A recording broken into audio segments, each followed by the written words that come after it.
அன்பார்ந்தவர்களே, நம்முடைய தலைப்புக்கு ஏற்றவாறு இன்றைக்கு 2 அதிகாரங்களில் உள்ள வசனங்களை உங்களுக்கு வாசிக்க ஆசைப்படுகின்றேன். யோவான் நற்செய்தி 2வது அதிகாரம் 3, 4, 5 வசனங்கள் மற்றும் யோவான் 19, 25வது வசனம். யோவான் நற்செய்தி 2வது அதிகாரம் 3, 4, 5. திருமண விழாவில் திராட்சை ரசம் தீர்ந்து போகவே இயேசுவின் தாய் அவரை நோக்கி, திராட்சை ரசம் தீர்ந்து விட்டது என்றார். இயேசு அவரிடம், அம்மா, அதை பற்றி நாம் என்ன செய்ய முடியும்? எனது நேரம் இன்னும் வரவில்லையே என்றார். இயேசுவின் தாய் பணியாளரிடம், அவர் உங்களுக்கு சொல்வதையெல்லாம் செய்யுங்கள் என்றார். யோவான் 19, 25. சிலுவை அருகில் இயேசுவின் தாயும் தாயின் சகோதரியும் கிலோப்பாவின் மனைவியுமான மரியாவும் மகதலா மரியாவும் நின்று கொண்டிருந்தனர். ஆண்டவரின் அருள்வாக்கு.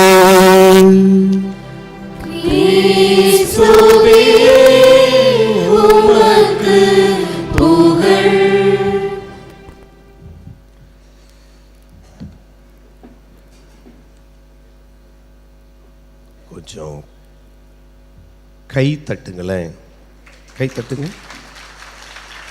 எல்லாருக்கும் தான் நான் சொல்றேன், கை தட்டுங்களேன் ப்ளீஸ். இது யாருக்கு அப்படின்னா போதும், தேங்க்யூ. இது யாருக்குன்னா, ரொம்ப அற்புதமாக 3 திருப்பாடல்களையும் பாடிய நம்முடைய பாடகர் குழுவுக்கு வாழ்த்துக்கள். ரொம்ப அற்புதமாக பாடினார்கள்.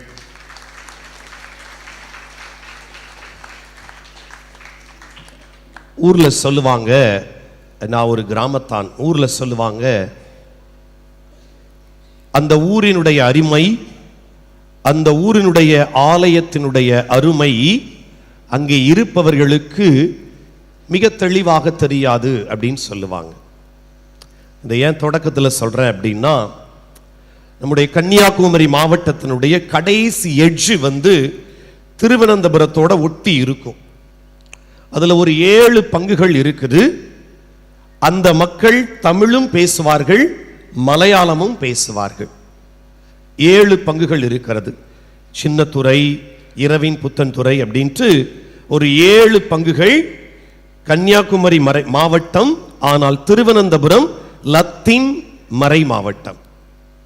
இப்ப நான் கடைசியா ஒரு 1.5 வருடங்களாக அந்த 7 பங்குகளுக்கு அடிக்கடி தியானம் கொடுக்கவும் மறையுரையாற்றவும் செல்லுகிறேன். அதுல சின்னத்துறை அப்படின்னு ஒரு பங்குல 5 நாட்கள் தியானம் கொடுத்த பொழுது நான் அந்த மக்களிடம் கேட்டேன், நீங்க கடலுக்கு எவ்வளவு நாள் போவீங்க அப்படின்னு சொன்னாங்க. அப்ப அவங்க சொன்ன வார்த்தை, ஃபாதர் 1 வருஷம், 1.5 மாசம், 2 மாசம், 3 மாசம். நான் அடுத்த கேள்வி கேட்டேன், இவ்வளோ பெரிய போட் வச்சிருக்கீங்களே, உங்களுடைய வளர்ச்சி எங்கிருந்து ஆரம்பித்தது என்றவுடன் அதில் இருந்த ஒரு நண்பர் சொன்னார், ஃபாதர், எங்களுக்கு வள்ளியூர் பாத்திமா ஆலயம் ரொம்ப பிடிக்கும் ஃபாதர். வள்ளியூர் பாத்திமா திருத்தலத்திற்கு ஒரு குறிப்பிட்ட காலத்துல நாங்கள் குடும்பமாக சென்று அங்கு இரவு நேரத்திற்கு சென்று அங்கேயே தங்கிவிட்டு காலையில் எழுந்து வருகின்ற பழக்கம் உண்டு என்று ஒரு நபர் சொன்னார். இன்னொரு நபர் சொன்னார், அது மட்டுமல்ல ஃபாதர், இந்த வேளாங்கண்ணிக்கு நடையாக நடக்கின்ற இந்த பாத யாத்திரையாக செல்லுகின்ற எம் பகுதியில் இருக்கின்ற மக்கள் கரெக்டா இங்கே திருவிழா கொண்டாடுகின்ற பொழுது நாங்கள் நடையாக இந்த பாத்திமா ஆலயத்துல ஒரு நாள் முழுவதும் தங்கி அன்னையை பார்த்துவிட்டு செல்லுகின்ற பொழுது இந்த பரிசுத்தம் உள்ள பாத்திமா அன்னை எங்கள் பாரங்களை கொஞ்சம் கொஞ்சமாக குறைத்து இன்றைக்கு மறைத்து எங்களை உயர்த்தி இருக்கிறார் என்று சொல்லுவதை நான் கேட்டிருக்கிறேன். அதற்காக ஒரு கரங்களை அன்னைக்கு தட்டினால் நன்றாக இருக்கும். பார்த்து மெதுவா தட்டுங்க, கை வலிக்க போகுது. பார்த்து மெதுவா தட்டுங்க, சரியா? மெதுவா தட்டுங்க. ஏன்னா கை வலிச்சுச்சுன்னா பிளேட்டை பிடிக்க முடியாது, அப்புறம் சாப்பிட முடியாது. ஏன்னா இதுக்கப்புறம் அந்த நிகழ்வு தான் இருக்குது. அதனால மாதாவுக்கு மெதுவாக தட்டுங்க, பிளேட்டை இறுக்கி பிடிச்சுங்க, மறுபடியும் கை தட்டுங்க சொல்லிக்கிட்டு இருக்கிற, அப்புறம் உட்காந்துக்கிட்டு. Very good. அன்பு மக்களே, என்னுடைய வாழ்க்கையிலும் சரி இந்த பரிசுத்தம் உள்ள பாத்தி என்பதால் இந்த நாளிலே அதை சொல்லிக் கொள்வதில் பெருமைப்படுகின்றேன். நான் திருத்தொண்டராக பணியாற்றிய இடம் திருச்சி மறை மாவட்டத்தில் அரசு மருத்துவமனைக்கு எதிராக இருக்கிற அந்த புத்தூர் என்ற பரிசுத்த பாத்திமா அன்னை ஆலயத்தில் தான் திருத்தொண்டராக பணியாற்றினேன். அதன் பின்பு என்னுடைய மேற்படிப்புக்காக பெங்களூர் சென்ற பொழுது அங்கே ஜாலஹல்லி என்ற இடத்தில் இருக்கின்ற பரிசுத்த பாத்திமா அன்னை ஆலயத்திற்கு தான் சனி ஞாயிற்றுக்கிழமை திருப்பலிகளும் மறையுரைகளும் கொடுப்பதற்காக செல்லுவேன். அது முடித்தவுடன் 2021 என்னுடைய துறவர சபை என்னை பங்கு தந்தையாக வேண்டும் என்று சொன்ன பொழுது நான் பங்கு தந்தையாக ஆலயத்தில் தான் 3 ஆண்டுகள் பங்கு தந்தையாக இருந்தேன். எனவே இந்த பாத்திமா அன்னை என்பவரை எப்பொழுது சொல்லும் பொழுதும் நான் சொல்லுகின்ற வார்த்தை, பரிசுத்தமுள்ள பாத்திமா அன்னையே எம் பாரங்களை சுமப்பவர் என்று சொல்லுவேன். பரிசுத்தமுள்ள பாத்திமா அன்னை பாரங்களை சுமக்கிறார் என்பதை நான் மட்டுமல்ல எல்லோரும் சொல்ல வேண்டும்.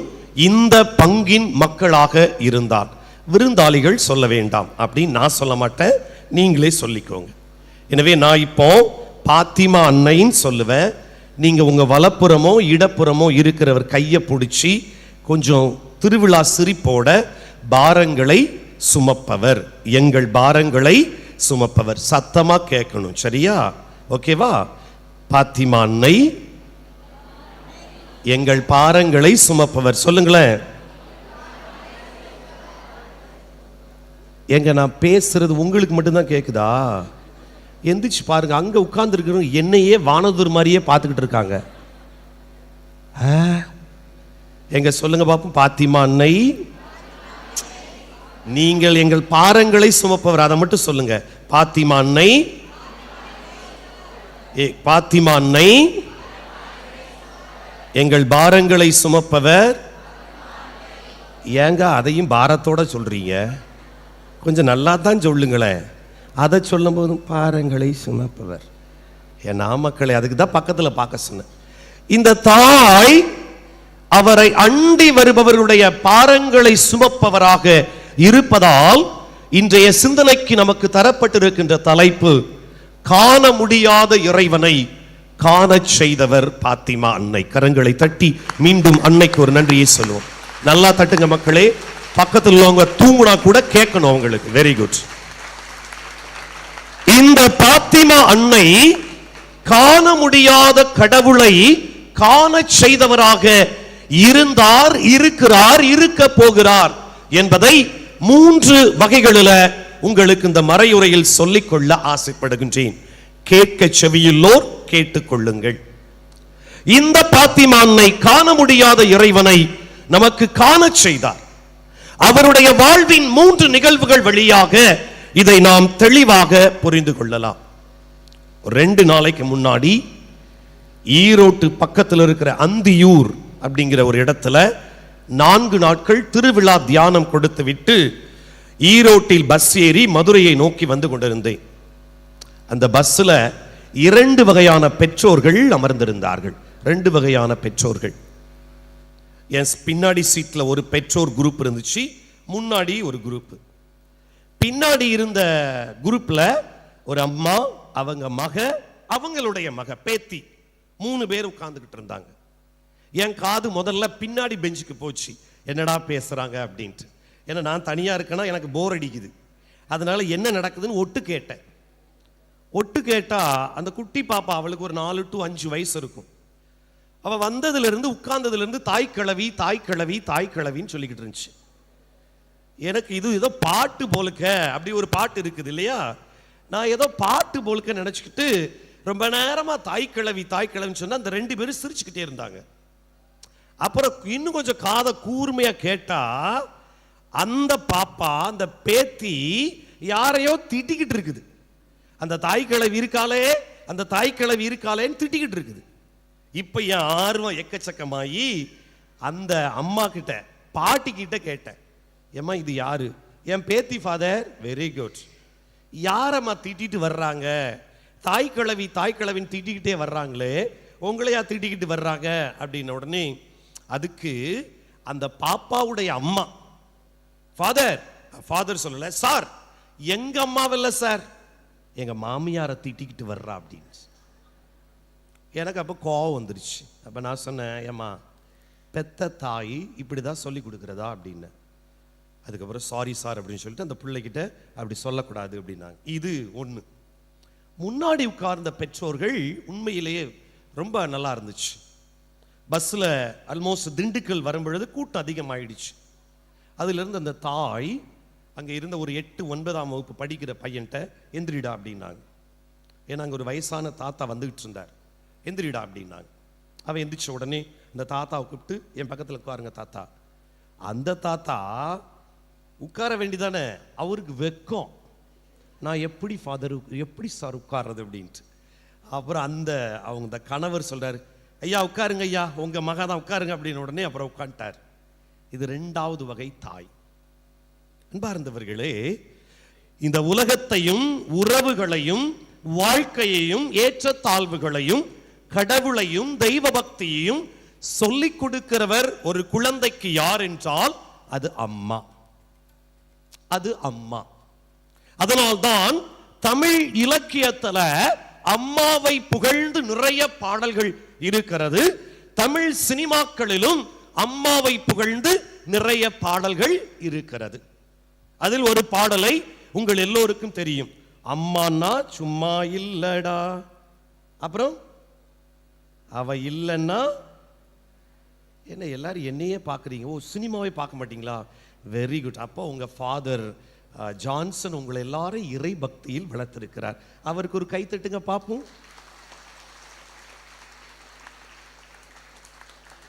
நன்றி. அப்படி ஒரு பாட்டு இருக்கு இல்லையா, அம்மா நான் சும்மா இல்லடா, அவ இல்ல. இளையராஜா பாட்டு தான். அதான் தெரியாதோ? அப்ப இவங்க என்ன பாட்டு தெரியும்?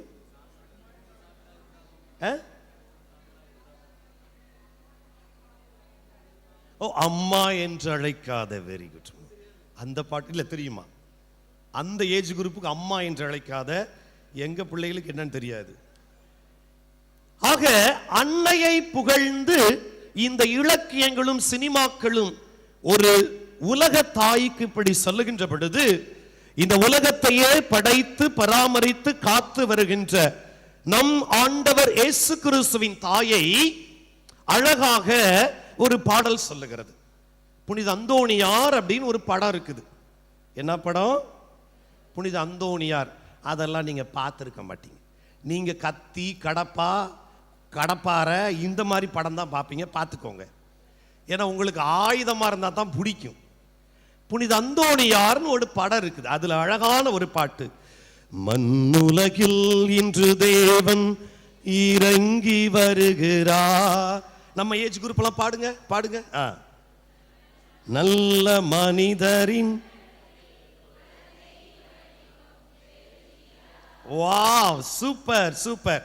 இப்போ நீங்க அவங்களுக்கு கைதட்டுங்க, உங்களை விட சூப்பரா பாடுறாங்க. ஆக மண்ணுலகில் தேவன் இறங்கி வருகிறார். அந்த இறங்கி வருகின்ற நிகழ்வுக்கு முதலாக அடித்தளமும் அச்சாரமுமாக இருந்தவர் பரிசுத்தமுள்ள பாத்திமா அன்னை. அன்பு மக்களே, இதன் அடிப்படையில் இந்த மே மாதத்தில் கொண்டாடப்படுகின்ற இந்த திருவிழா மிக முக்கியமானது. அதுவும் பரிசுத்தமுள்ள பாத்திமா அன்னைக்கு. ஏனெனில் அன்னையின் காட்சி 1917ஆம் ஆண்டு அக்டோபர் 13 முதல் மே 13 வரை 3 சிறுமியர்களுக்கு 6 முறை அன்னை காட்சி கொடுத்தார். இந்த வரலாறு உங்களுக்கு தெரியும். இந்த 6 முறை காட்சி கொடுத்த அன்னையின் கடைசி காட்சி மே மாதம் 13. இந்த 13 என்பது மிக முக்கியமான ஒரு ஆசீர்வாதம். தொடக்கம். இந்த மே 13 தொடக்கம் என்பது மிக முக்கியமான ஒரு ஆசீர்வாதம். என்னவென்றால், இந்த 1917களில் உலகத்தில் உலக போர்கள் நடைபெற்ற ஆண்டுகள். இந்த உலக போர் காலத்தில் திரு அவையை வழிநடத்துவதற்காக கடவுள் கொடுத்த திருத்தந்தையின் பெயர் 12ஆம் பயஸ். இந்த 12ஆம் பயஸ் அவர்கள்தான் இந்த பரிசுத்தமுள்ள பாத்திமா அன்னையினுடைய மகிமையை உலகிற்கு வேகமாகவும் மக்களுக்கு தெரிவிக்கும் வண்ணமாக அறிவித்த ஒரு திருத்தந்தை 12ஆம் பயஸ்.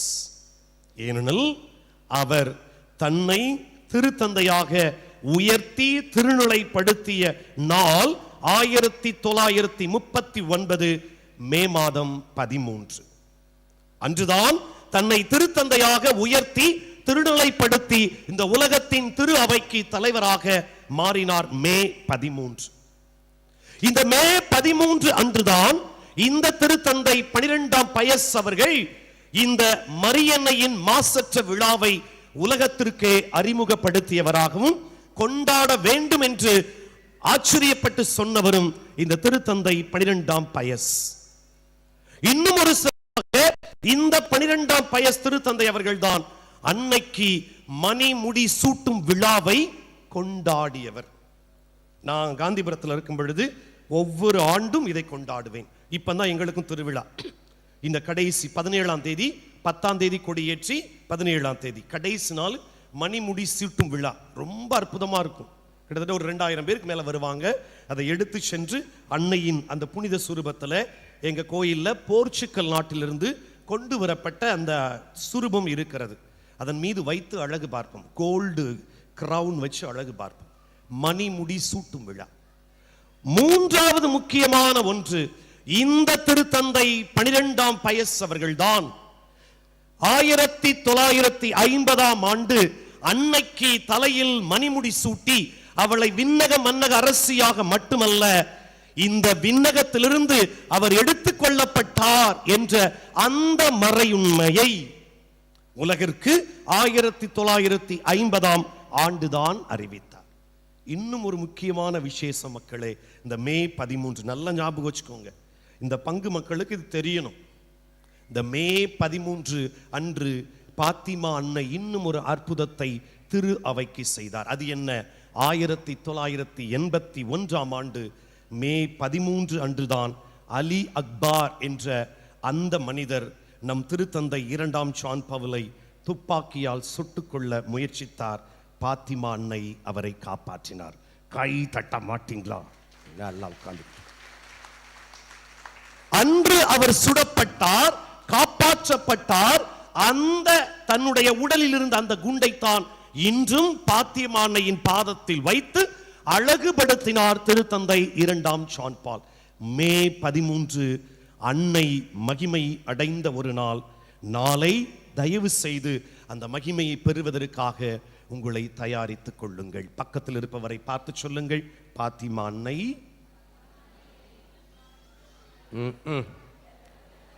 மேக்கப் தான் ஓவரா இருக்குது, சொல்றத உடனே மறந்தாச்சு. மேக்கப் மட்டும் ஊர்ல இருக்கிற மேக்கப் எல்லாம் போட்டு வந்தாச்சு. பாத்திமா அன்னை பக்கத்தில் உள்ளவங்களை பார்த்து சொல்லுங்க, உங்கள் பாரங்களை சுமப்பவர். சொல்லுங்க. அது கணவர் மனைவியா இருந்தா நல்லா பிடிச்சிட்டு சொல்லுங்க, நம்ம பாரங்களை. இவங்க எப்படி சொல்றாங்கன்னா, அங்க 2 பேரு கணவன் மனைவி. பாத்திமா அன்னை ஒரு கணவர் மனைவி உங்க பாரங்கள்லாம் சுமப்பாரு, அந்த அம்மா அவரை உங்க பாரங்களை சுமப்பார். அப்படி சொல்லக்கூடாது. கணவன் மனைவியா இருந்தா நம்ம பாரங்களை சுமப்பா அப்படின்னு சொல்ல மண்டை தான், அந்த ரவுண்டு மண்டையன் தான் இருப்பாரு. அந்தோனியார் பிறந்த மண்ணும் போர்ச்சுகல்.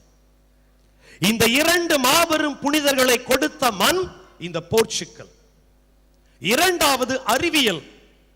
அறிவியலுக்காக இந்த கொலம்பஸ் உலகத்தை உருண்டையாக கண்டுபிடிப்பதற்காக எடுத்த பயணத்தை தொடங்கிய இடம் போர்ச்சுகல் நாட்டிலிருந்து தான் தொடங்கினார்.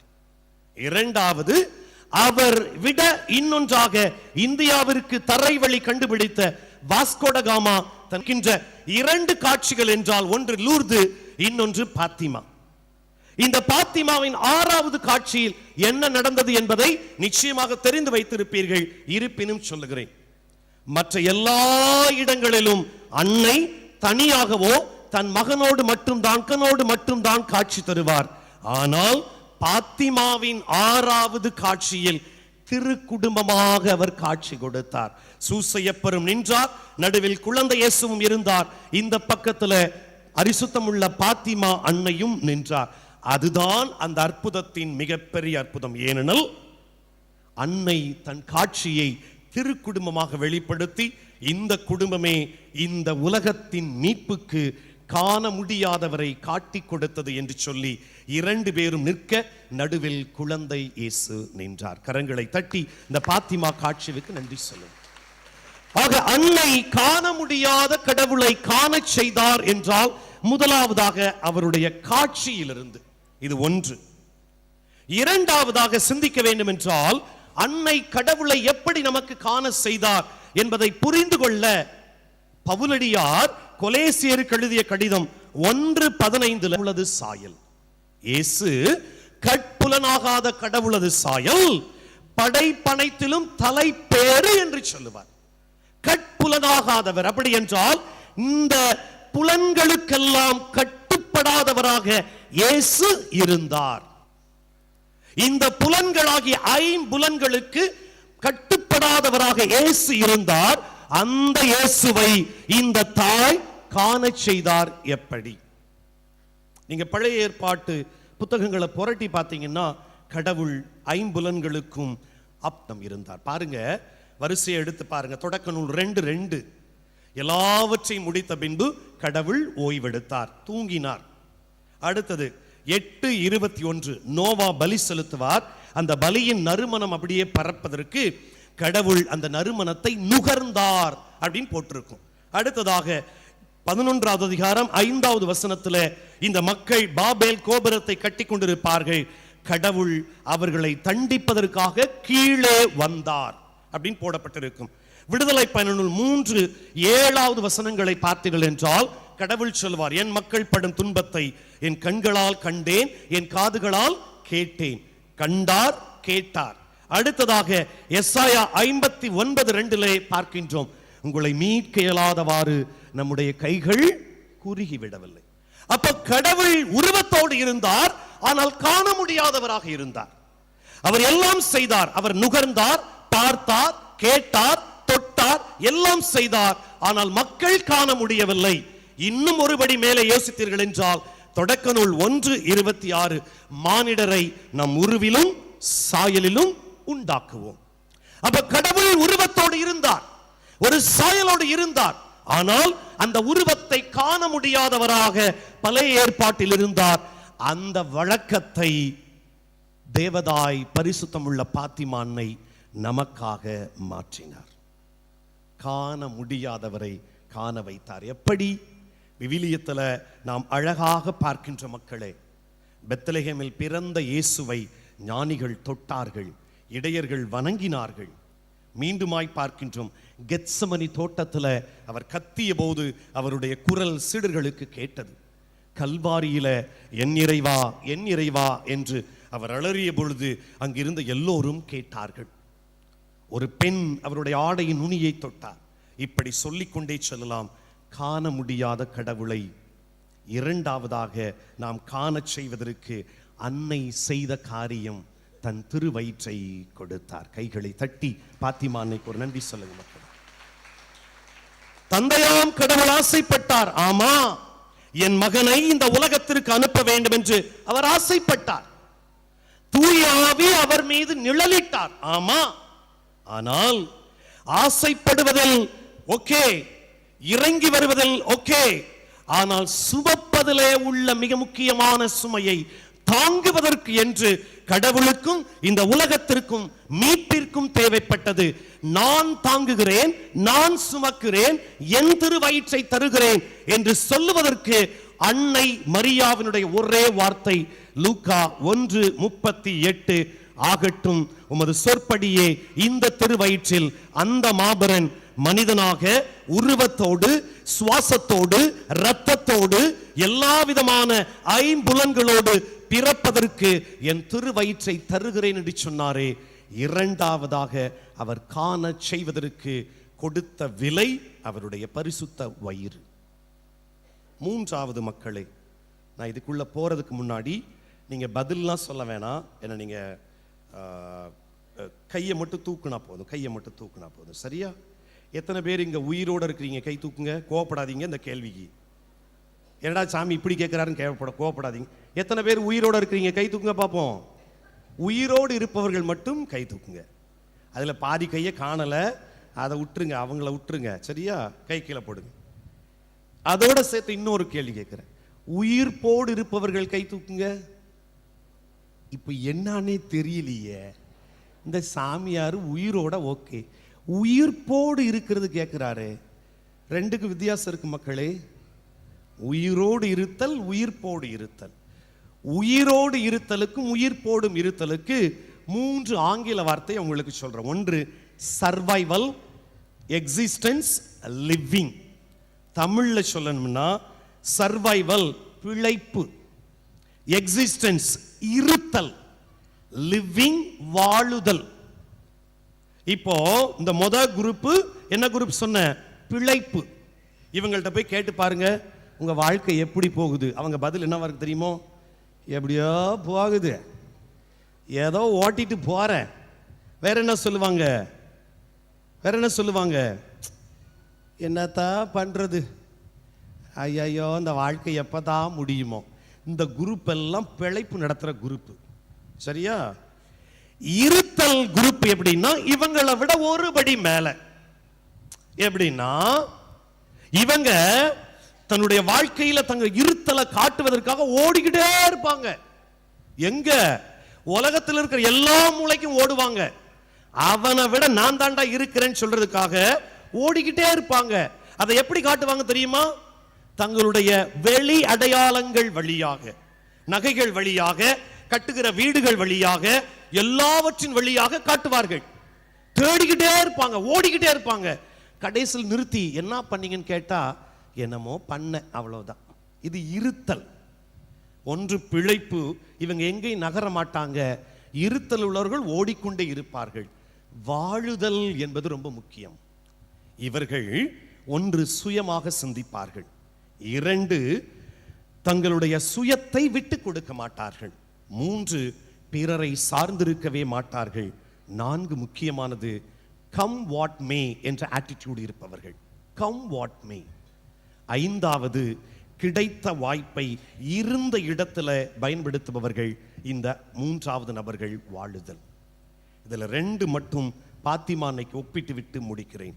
அன்னை மரியாள் காண முடியாத கடவுளை காண செய்வதற்கு ஒன்று அவருடைய காட்சிகள், இன்னொன்று அவருடைய திருவயிறு, 3வது என்னவென்றால் அவரிடம் இருந்த இந்த 2 குணங்கள். ஒன்று come what May. Come what மே. என்ன நடந்தாலும் பரவாயில்ல, என்ன ஆனாலும் பரவாயில்ல, வாடா பார்த்துக்கலாம். இது ரொம்ப முக்கியம் மக்களே. ஒரு நல்ல வாழ்க்கைக்கு இந்த ஆட்டிடியூட் ரொம்ப முக்கியம். கம் வாட் மே. என்ன ஆனாலும் சரி, என்ன நடந்தாலும் சரி. அன்னை மரியாவின் வாழ்க்கையை பாருங்கள்.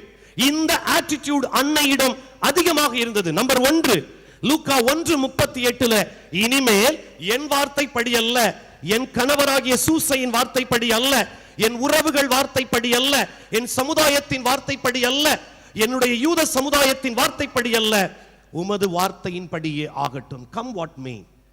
2வதாக 1:39 பார்க்கின்றோம்.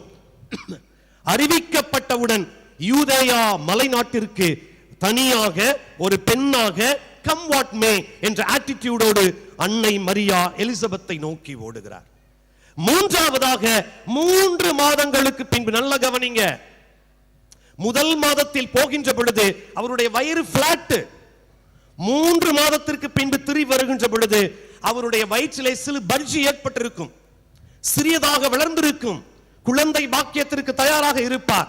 இருந்தாலும் தன்னுடைய சொந்த ஊருக்கு வந்தார் என்பதை லூக்கா 1:55 பார்க்கின்றோம். கம் வாட் மே, நான் பார்த்துக் கொள்ளுகிறேன். அடுத்ததாக அதே லூக்கா 2:5 பார்க்கின்றோம். மிக அழகாக நிறை மாத கர்ப்பிணியாக இருந்த பொழுது இரவோடு இரவாக அவர் பெத்லகேமை போக்கி நோக்கிய போது அவர் சொன்ன வார்த்தை கம் வாட் மே, கடவுள் என்னோடு இருக்கிறார்.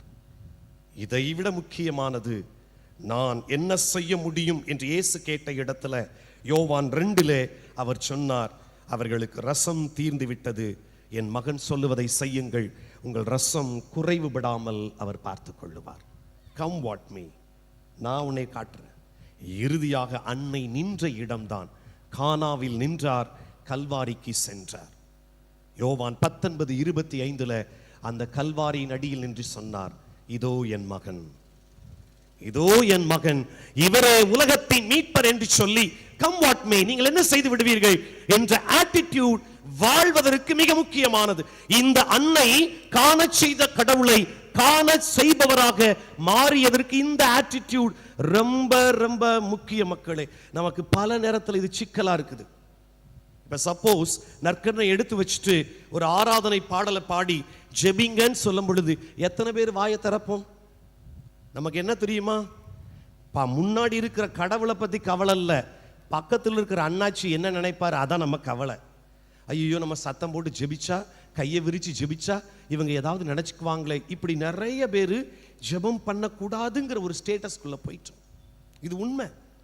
வாயை திறந்து ஜெபிப்போம் அப்படின்னா அங்கே அந்த சாமியார் கத்திக்கிட்டு கிடப்பார், அவர் தனியாக அவர் தான் ஜெபிச்சுக்கிட்டு இருப்பார். இங்கே இருக்கிற நோயாளிகளை ஆசீர்வதிங்க, இங்கே இருக்கிற கட்டுக்களை உடைங்க, இங்கே இருக்கிற எல்லாவற்றையும் மாற்றுங்க, வெளிநாட்டு வேலையை கொடுங்க. இவர் என்னமோ இவருக்கு வேணும் மாதிரி ஜெபிச்சுக்கிட்டு இருப்பார். அங்கே கேட்டுக்கிட்டு இருக்கிற பார்த்துக்கிட்டே இருப்பார். இதுக்கு என்னன்னா கம் வாட் மே, யாரை நினைச்சிட்டு போறாங்க? நான் ஒரு சாட்சி மட்டும் சொல்லிக் கொள்கிறேன்.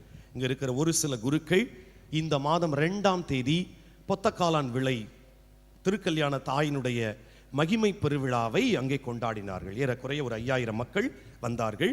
தந்தையர்கள் சில பேர் வந்தார்கள். அதில் 1 மணி நேரம் நற்கருணை ஆராதனை நடத்தும் பொழுது நான் ஒரு 1/4 மணி நேரம் கஷ்டப்பட்டதை நீங்கள் வீடியோவில் பார்க்கலாம். சொல்லிக்கிட்டே இருந்த, ஜெபிங்க மக்களே, ஜெபிங்க மக்களே, உங்களுக்காக நான் ஜெபிக்கிறேன், உங்களுக்காக ஜெபிக்கிறேன். ஒரு 1/4 மணி நேரம் நான் என்னமோ விண்ணகத்திலிருந்து இறங்கி வந்த மாதிரியும் அவங்க மண்ணகத்தில் என்னையே பார்த்துக்கிட்டு இருந்தாங்க. ஆனால் அதன் பின்பு அந்த மக்கள் ஜெபித்தார்கள். முடிந்தவுடன் ஒரு இளைஞர் சாட்சி சொன்னார். அந்த குடும்பத்தோடு வந்து சொன்னாங்க, ஃபாதர் தேங்க்யூ ஃபாதர். என்னப்பா அப்படின்னு, ஃபாதர் 2 மாசமா நான் ஒரு ஃபாரின் வேலைக்கு மெயில் அனுப்பிக்கிட்டே இருக்கிறேன் ஃபாதர். பாசிட்டிவாக வரும், அப்புறம் ஆன்சர் பண்ண மாட்டாங்க, அமைதியாயிருவாங்க. என்னடா இது, எனக்கு வேலை கிடைக்க போகிறதில்லைன்னு நினச்சேன் ஃபாதர். நீங்கள் ரொம்ப அழுத்தி சொன்னீங்க ஃபாதர், மக்களே உங்களுக்காக நான் ஜெபிக்கிறேன்னு சொன்னீங்க. அப்போ தான் எனக்கு ஒன்று, இந்த சாமியார் ஜெபிக்கிறார், நம்ம ஏன் ஜெபிக்க மாட்டேங்கிறோன்னு சொல்லி நான் ஜெபித்தேன். உண்மையே சொல்கிறேன் ஃபாதர், இந்த திருக்கல்யாண தாயின் முன்பாக சொல்லுகிறேன், அப்போதே எனக்கு மெயில் வந்தது, உங்களுக்கான விசா எல்லாத்தையும் வெகு சீக்கிரத்தில் அனுப்புகிறோம், இந்த தேதியில் நீங்கள் பணிக்கு வந்து விடுங்கள் என்று. பாருங்க மக்களே, இந்த ஏன் சொல்றேன்னா, ஜெபத்தில் மட்டும் வெட்கப்படாதீர்கள், கூச்சப்படாதீர்கள். உங்க மேக்கப் ஓவரா இருக்கலாம், உங்க நகை அதிகமா இருக்கலாம், உங்க ஸ்டைல் ஓவரா இருக்கலாம், ஆனால் கடவுளுக்கு முன்பாக வெட்கப்படாதீர்கள். அதுதான் கம் வாட் மே. அவங்க என்ன நினைச்சிட்டு போறாங்க, நான் ஜெபிக்கிறேன். அன்னை மரியாள் அந்த ஆட்டிடியூடில் இருந்தால் கம் வாட் மீ, என்னானாலும் பரவாயில்லை, கடவுளுக்கு கொடுத்த வாக்குறுதியை கல்வாரி வரை சென்று நிறைவேற்றுவேன் என்று சொன்னதால் தான் அவர் பரிசுத்தமுள்ள தாயாக மாறினார். 2ஆவதாக, கொடுத்த வாய்ப்பை இருந்த இடத்தில் அதை கட்டியாக பிடித்துக் கொள்ளுதல். பாருங்க மாதாவை, அவருக்கு கொடுக்கப்பட்ட இடம், அவர் இருந்த இடம், அதை கட்டியாக பிடித்துக் கொள்கிறார். விடவே இல்லை, கடைசி வரை விடவில்லை. அந்த வாய்ப்பு இறைவனுடைய வார்த்தையாக இறங்குகிறது, தூய ஆவியாக நிரப்புகிறது. அந்த தூய ஆவி இயேசுவாக மாறுகிறது. அந்த இயேசு 33 ஆண்டுகள் தாயின் கைகளில் வளர்ந்தார், வாழ்ந்தார், உண்டார், உறங்கினார். அதனால் தனக்கு கிடைத்த வாய்ப்பை அன்னை மரியாள் கடைசி வரை பயன்படுத்தினார். அதனாலும் அவளை பரிசுத்தமுள்ள பாத்திமா அன்னை என்று உலகம் சொல்லுகிறது. எனவே காண முடியாத கடவுளை காண செய்த பரிசுத்தமுள்ள பாத்திமா அன்னை என்பதற்கு காரணங்கள் இந்த 3. 1, அவருடைய காட்சிகள். 2, அவருடைய பரிசுத்த திருவயிறு. 3ஆவதாக, அவரிடம் இருந்த இந்த 2 ஆட்டிடியூட். கம் வாட் மீ, வாய்ப்பை பயன்படுத்துகிறேன். இந்த நாளில் நமக்கும் பரிசுத்தமுள்ள பாத்திமா அன்னை தருவதும் இதுதான். அவர் பாத்திமாவில் கொடுத்த காட்சி உண்மை. உண்மையாக இருந்தால் உங்கள் பாரங்களிடக்காக அவரிடம் செல்லுங்கள், உங்கள் பாரங்களை அவர் நீக்குவார். 2ஆவதாக, அன்னையின் சுரூபத்தை உற்று பார்க்கும் போதெல்லாம் தயவு செய்து ஞாபகம் வைத்துக் கொள்ளுங்கள். நான் எப்பவுமே செய்வேன். கோயம்புத்தூரில் காந்திபுரத்தில் இருக்கும்போது அந்த சுரூபத்துக்கு முன்னாடி நிற்கும் போதெல்லாம் அந்த அம்மாவுடைய வயிற்றை தான் பார்ப்பேன். முகத்தை பார்ப்பேன், அப்புறம் அம்மாவினுடைய வயிற்றை பார்ப்பேன். இந்த வயிறு கிடைக்கவில்லை என்றால் இயேசு இந்த உலகத்திற்கு வந்திருக்க முடியாது. மூன்றாவதாக அன்னையிடம் இருந்த வீரம். அதனால்தான் உலகத்தில் எந்த மூலையிலும் இருக்கின்ற மாதாவின் சுரூபம் இளமையாகவே இருக்கும். பார்த்துருக்கீங்களா? எங்கேயாவது வயசான மாதா சுரூபத்தை நம்ம பார்க்கவே முடியாது. அன்னை தெரேசாவுக்கு கூட சின்ன சுரூபம் இருக்குது, இளமை சுரூபம் இருக்குது, வயசான சுரூபம் இருக்குது. ஆனால் தேவதாய்க்கு மட்டும் உலகத்தில் இருக்கின்ற எல்லா மூலை முடுக்குகளிலும் இருக்கின்ற சுரூபம் இளமையாக இருக்கும். ஏனெனில் அந்த தாய் என்றும் இளமையாக இருந்து சொல்லுகின்ற அர்த்தம், கம் வாட் மீ, நான் எப்போதும் எதிர்த்து நிற்கவும் வாய்ப்புகளை பயன்படுத்தவும் தயாராக இருக்கிறேன் என்று சொல்லுகிறார். அன்பு மக்களே, இந்த நாளிலே பாத்திமா அன்னையிடம் வாருங்கள். உங்கள் பாரங்களை அந்த தாய் நிச்சயமாக சுமப்பார். மீண்டும் கடைசியாக அன்னைக்காக 3 முறை பக்கத்தில் இருப்பவரிடம் சொல்லி நிறைவு செய்கின்றேன். பரிசுத்தமுள்ள பாத்திமா அன்னை, சத்தமாக தான் சொல்லுங்களேன். பரிசுத்தமுள்ள பாத்திமா அன்னை உங்கள் பாரங்களை சுமப்பார். சொல்லுங்க. பரிசுத்தமுள்ள பாத்திமா அன்னை. ஆமென்.